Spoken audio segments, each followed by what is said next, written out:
দিল্লি হাইকোর্টের বিচারপতি যশবন্ত বর্মার বাড়ি থেকে নাকি উদ্ধার গেছে টাকার পাহাড়। তার নামে এই রিপোর্ট প্রকাশের পরপরই তাকে এলাহাবাদে হাইকোর্টে বদলি করার সিদ্ধান্ত নিয়েছে সুপ্রিম কোর্টের কলেজিয়াম। জানা যায়, সম্প্রতি জাস্টিস বর্মার বাড়িতে আগুন লেগেছিল। সেই সময় বিচারপতি নিজের বাড়িতে ছিলেন। এই আবহে তার পরিবারের সদস্যরা দমকল এবং পুলিশকে খবর দিয়েছিল। তারা ঘটনাস্থলে এসে টাকার পাহাড় উদ্ধার করেছিল। এরপরই সেই খবর চলে যায় প্রধান বিচারপতির কানে। কে এই বিচারপতি যশবন্ত বর্মা? 2021 সালের অক্টোবরে দিল্লির হাইকোর্টের বিচারপতি হিসেবে শপথ নিয়েছিলেন বিচারপতি যশবন্ত বর্মা। জানা গেছে, বিচারপতি যশবন্ত বর্মার জন্ম 1969 সালের 6 জানুয়ারি এলাহাবাদে।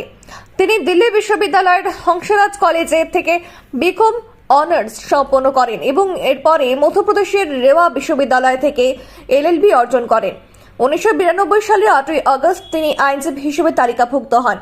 2014 সালের 13 অক্টোবর তিনি এলাহাবাদ হাইকোর্টের অতিরিক্ত বিচারপতি হিসেবে নিযুক্ত হন এবং 2016 সালের 1 ফেব্রুয়ারি স্থায়ী বিচারপতি পদে উন্নীত হন। 2021 সালের 11 অক্টোবর তাকে দিল্লি হাইকোর্টে বদলি করা হয়। এলাহাবাদ হাইকোর্টে তার আইনি কর্মজীবনের সময় বিচারপতি যশবন্ত বর্মা সাংবাদিক আইন, শ্রম ও শিল্প আইন, কর্পোরেট আইন, কর এবং সম্পর্কিত ক্ষেত্রে বিশেষজ্ঞ হিসেবে পরিচিত ছিলেন। এদিকে তিনি 2006 সাল থেকে পদোন্নতি এলাহাবাদ হাইকোর্টের বিশেষ পরামর্শদাতা হিসেবেও দায়িত্ব পালন করেছিলেন। উপরন্তু বিচারপতি বর্মা 2012 থেকে আগস্ট 2013 পর্যন্ত উত্তরপ্রদেশের প্রধান স্থায়ী পরামর্শদাতার পদে ছিলেন আর আদালত কর্তৃক সিনিয়র অ্যাডভোকেট হিসেবে মনোনীত হওয়ার আগে। কি ঘটে জাস্টিস বর্মার বাড়িতে? রিপোর্ট অনুযায়ী বিচারপতি যশবন্ত বর্মার বাড়িতে আগুন লাগে। যখন অগ্নিকাণ্ডের ঘটনা ঘটে তখন বিচারপতি বর্মা দিল্লিতে ছিলেন না।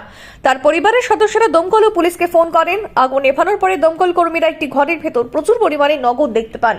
এরপরে ঘটনাটি ঊর্ধ্বতন কর্তৃপক্ষকে জানানো হয়। কথাটি কানে যায় দেশের প্রধান বিচারপতি সঞ্জীব খান্নার। তিনি এরপর কলেজিয়ামের বৈঠক ডাকেন। জাস্টিস বর্মাকে দিল্লি থেকে এলাহাবাদ হাইকোর্টে বদলি করা হয়।